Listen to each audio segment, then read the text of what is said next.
This is what happened when Aaliyah don't want to screen Kaylin right here. Look at this. Kaylin lands on her knee with Odyssey Sims trailing and grabbing her. Now Kaylin's on the floor grabbing her knee. Thank you, Aaliyah. Thank you so much, Aaliyah. Look at this. AB didn't screen. So now Odyssey Sims is on top. This is what Draymond Green was trying to tell you, Waffle House. She was driving to the basket. Fourth quarter, the game was tight. And then Dallas Wings guard Odyssey Sims grabbed Caitlin Clark by the body and slung her, full force, straight down to the hardwood floor. Clark hit the ground hard. She grabbed her knee. She grimaced. And the referees did absolutely nothing. No whistle, no review, no foul, nothing. The broadcast booth used a football term to describe what they just watched happen on a basketball court. Fans watching live immediately lost their minds. And Caitlin Clark, who has now been punched in the throat, kneed in the quad, kneed in the groin, tackled to the ground, and consistently hit without a whistle across the entire 2026 WNBA season, got back up off the floor and kept fighting. By the end of this video, you are going to understand exactly what happened Thursday night in Dallas, why this moment sits inside a pattern of physicality that has been building all season long and is now impossible to ignore, and what the WNBA's ongoing failure to protect its biggest star actually means for the league's future. Stay with me, because at the 10-minute mark, I am going to show you something about the financial stakes of this situation that the people running the WNBA desperately do not want to be the headline, but it absolutely should be. To understand Thursday night, you have to start at the beginning of the 2026 season, because what happened against the Wings was not a one-off incident. It was the latest chapter in a season-long pattern of physical contact against Caitlin Clark that has escalated from controversial to genuinely alarming. This is a player who entered the 2026 season as the league's most valuable asset by every measurable standard. Ticket sales, television ratings, merchandise, sponsorship deals. The WNBA signed a massive new television deal worth $2.2 billion that was driven in significant part by the economic force Caitlin Clark represents. The league's 30th season is its most successful commercially, and she is the central reason why. And yet, from the very first month of the season, Clark has been on the receiving end of contact that officials have either missed, refused to call, or downgraded in real time before the league office later corrected it.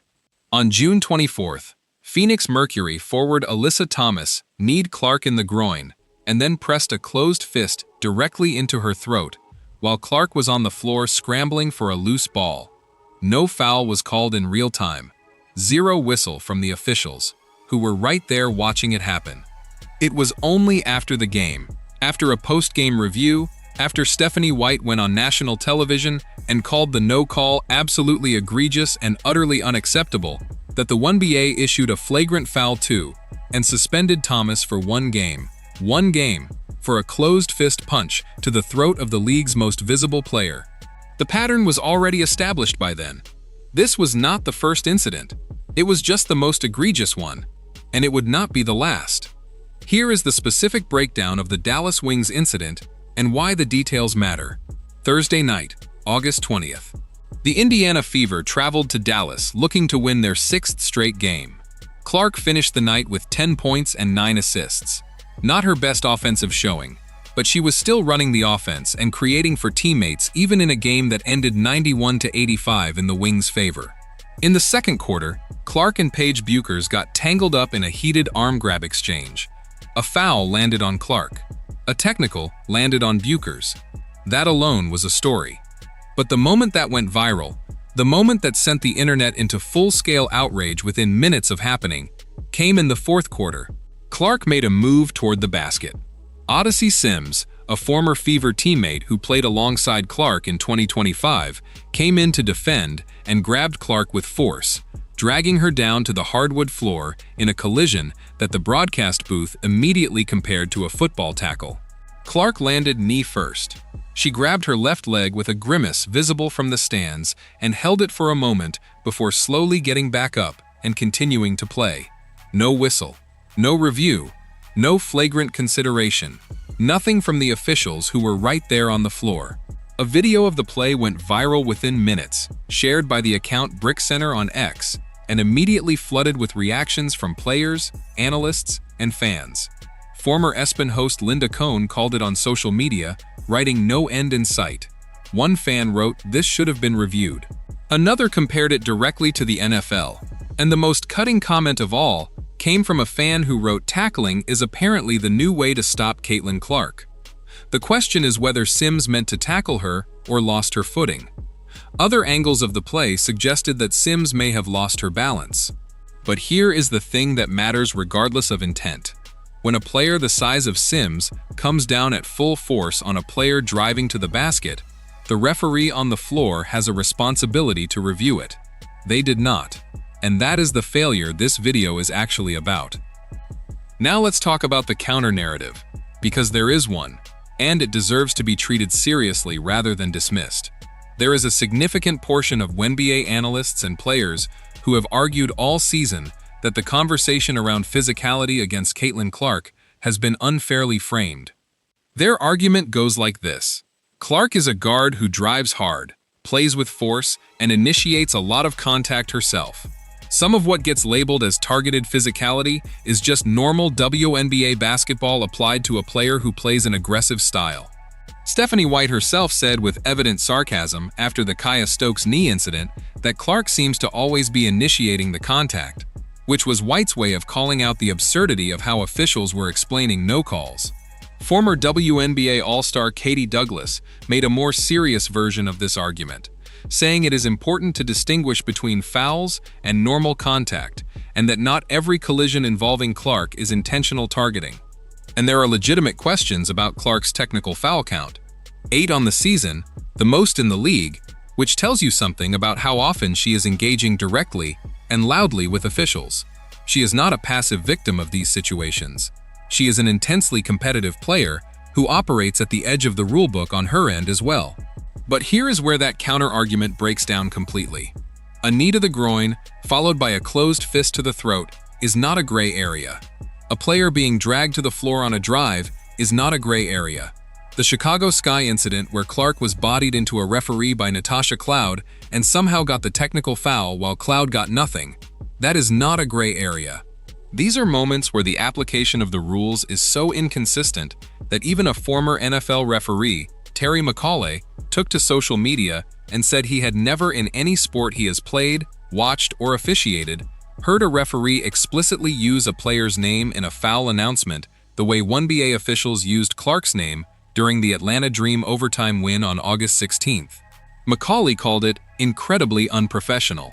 That observation coming from an outside professional referee is damning, and almost nobody in the mainstream conversation gave it the attention it deserved.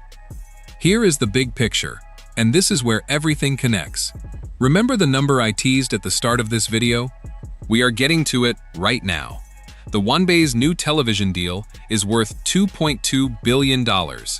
It is the most valuable media deal in the league's 30-year history, and it exists in no small part because Caitlin Clark walked onto an WNBA court in 2024 and changed what was commercially possible for this league. TV ratings records have been broken repeatedly in 2026. The Fever Dream overtime win drew a massive audience. The first ever Fever game in Canada sold out Scotiabank Arena, over 21,000 fans. Everywhere Clark goes, the business of the WNBA is performing at a level it has never performed before. And now go back to Thursday night and ask a simple question. When a player who represents that kind of commercial value to your league gets dragged to the hardwood floor by a former teammate, and the officials swallow their whistle, what message does that send to every casual fan who just discovered this sport because of Clark? What does it do to the new audiences the WNBA has spent all season trying to convert into loyal fans when those fans watch the league's most famous player get tackled and see no call? The answer is obvious. And yet the league's response to this entire pattern has been reactive rather than proactive.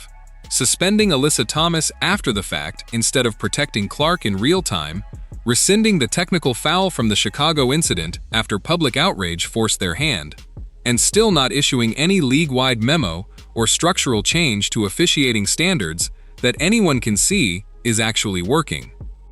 Here is what everyone is missing in this conversation, and I need you to hear this clearly, because the loudest voices are not talking about it. The first thing nobody is properly connecting is the physical injury risk that accumulates across a season of this contact. Clark left the Phoenix game in the third quarter with a back injury after the Alyssa Thomas incident.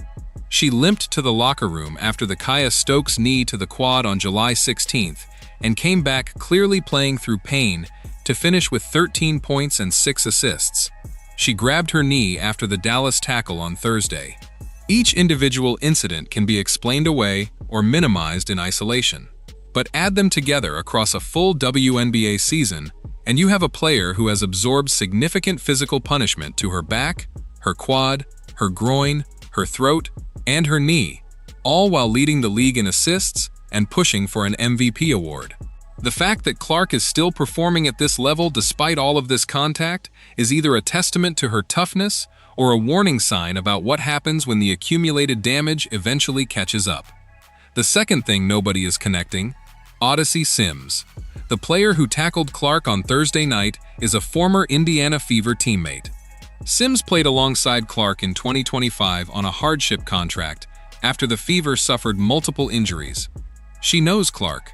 She knows how Clark moves, how she drives, how she reads screens, and she ended up on the floor with Clark in a play that drew more outrage than almost anything in the game. That personal history between these two players adds a layer to this story that the quick reaction clips completely skip over. Think about what it means for the current conversation about physicality and targeting when the player who most visibly takes Clark down this season is someone who shared a locker room with her just 12 months earlier. Does that make it more likely to be accidental or more notable as a data point? I want to see your answer in the comments right now, because I think people are going to be genuinely split on this one. My verdict on the WNBA's officiating and protection situation is this. What is happening to Caitlin Clark in the 2026 season is a structural failure by the league that is going to have real consequences, and the league's leadership needs to own that directly, instead of responding incident by incident. Here is reason 1. The post-game review process that led to Thomas's suspension after the throat punch is not protection, it is damage control. Protection means the referee on the floor calls it in real time so that the hit does not happen again 2 possessions later, and the player does not leave with a back injury. Damage control means issuing a 1-game suspension after the footage already went viral. Reason 2. The inconsistency in how Clark's technical fouls are handled compared to how her opponent's physical contact is handled creates a perception of bias that is genuinely damaging to the league. Clark gets a technical for being pushed into a referee by an opponent. The opponent gets nothing. The WNBA rescinds the technical hours later after public pressure. That sequence, happening multiple times in one season, tells you the officiating system is reactive and inconsistent in ways that undermine trust in the product. Reason 3. The financial math is undeniable. You cannot build a $2.2 billion television deal on the back of one player and then allow that player to be physically abused without accountability in real time. The casual fans who turned in to watch Clark are not basketball purists who understand the physicality of professional sports. They are new fans who are watching their favorite player get tackled and seeing no whistle. And every one of those moments is a reason for a new fan to not come back. The strongest counter to my take is that Clark's own behavior, the 8 technical fouls, the confrontations with officials, the moments where she has to be restrained from escalating, contributes to the charged environment that surrounds Fever games. I hear that. But one player's emotional responses to physical contact do not justify a pattern of contact going uncalled. Those are 2 separate issues, and conflating them is the oldest trick in the book when it comes to avoiding accountability for the actual problem. 3 predictions for what happens next. Prediction 1. The WNBA issues a formal memo or officiating directive before the end of the 2026 regular season, specifically addressing how physical contact involving star players is to be reviewed and called in real time. Time frame: next 2 to 3 weeks. Confidence: medium. The league has already responded to individual incidents, but has not made a proactive structural statement. The cumulative pressure from the Dallas incident, combined with the approaching playoffs, makes it more likely the league acts publicly before the postseason begins. Prediction 2. Caitlin Clark finishes the season without a serious injury despite everything she has absorbed, and the Fever make the playoffs seated no lower than 4th in the Eastern Conference. Time frame: end of regular season. Confidence: high. Clark has shown remarkable durability and toughness across everything that has been thrown at her in 2026. The Fever are 24-12, and their seeding trajectory is strong. Prediction 3, and this is the bold one that people are going to argue about. In the 2026 WNBA playoffs, Caitlin Clark receives a flagrant foul call in real time. Not post-game review, not the next day's press release, but a live whistled flagrant from the floor official. That changes the momentum of a playoff game in Indiana's favor. Because the thing about playoff officiating is that the level of scrutiny on every call goes up enormously. The broadcasts are larger, and the eyes of the entire sports world are watching in a way that makes ignoring egregious contact almost impossible. Time frame: WNBA playoffs, September 2026. Confidence: low to medium. Here is what to watch as the regular season winds down. First, watch whether the WNBA makes any proactive public statement about officiating standards and player protection before the playoffs begin. A league that responds only to viral clips and never gets ahead of the story is a league that will keep having this conversation on repeat every 2 weeks. Second, watch Clark's physical condition in the next 4 to 5 games. She grabbed her knee after the Dallas tackle, and she has absorbed significant contact this season. Her health, going into the playoffs, is the single most important factor in how far the Fever go. Third, watch how opposing teams approach her in the final weeks of the regular season. If teams see that the tactical approach of playing Clark extremely physically results in no real-time consequences, there is no reason for that approach to change. And if anything, it will intensify in the playoffs when the stakes are higher and the margin for error disappears. The next video is going deep on whether the 2026 WNBA playoffs will finally be the moment the league's officiating gets the structural overhaul it desperately needs, and which teams are best positioned to exploit the physicality issue in a series against Indiana. The single most important thing to take away from all of this is that Caitlin Clark getting up off the floor after a tackle and continuing to compete is the most compelling image the 2026 WNBA season has produced, and the league should be deeply embarrassed that the image exists at all. If you want WNBA analysis that takes the real issues seriously and gives you context, history, and honest takes without wasting your time, subscribe right now. New videos every week. Last question for the comments. Does the WNBA fix its officiating problem before the playoffs start? Or does it take an injury to Clark for the league to finally act? One answer. Drop it below.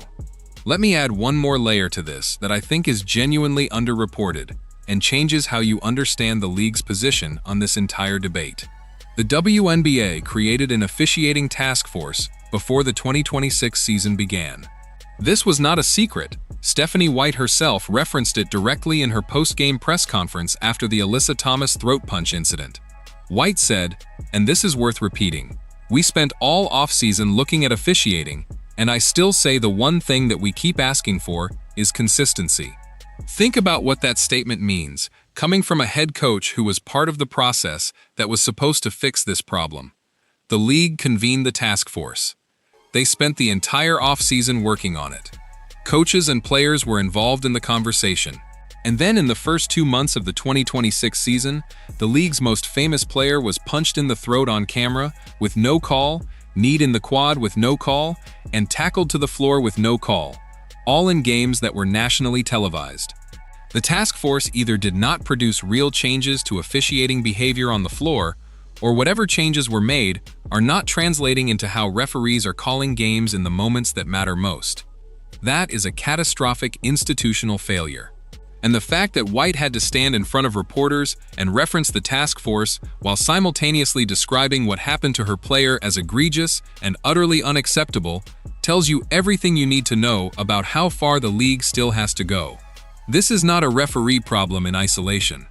This is a leadership problem, And until the WNBA leadership owns that publicly and makes changes that actually show up in real-time officiating rather than post-game review memos, this conversation is going to keep happening every time Caitlin Clark drives to the basket. One more thing that ties all of this together: former NFL referee Terry McAulay, someone with decades of professional officiating experience at the highest level of American sport, watched the August 16th Atlanta Dream overtime game and noticed something that nobody in the WNBA media properly flagged. During a video review announcement, a WNBA referee explicitly mentioned Caitlin Clark's name over the microphone. McAulay said he had never in any sport he had played, watched, or officiated heard a referee use a specific player's name in a foul or review announcement. He called it incredibly unprofessional. Now, that by itself might seem like a minor procedural complaint, but think about what it signals.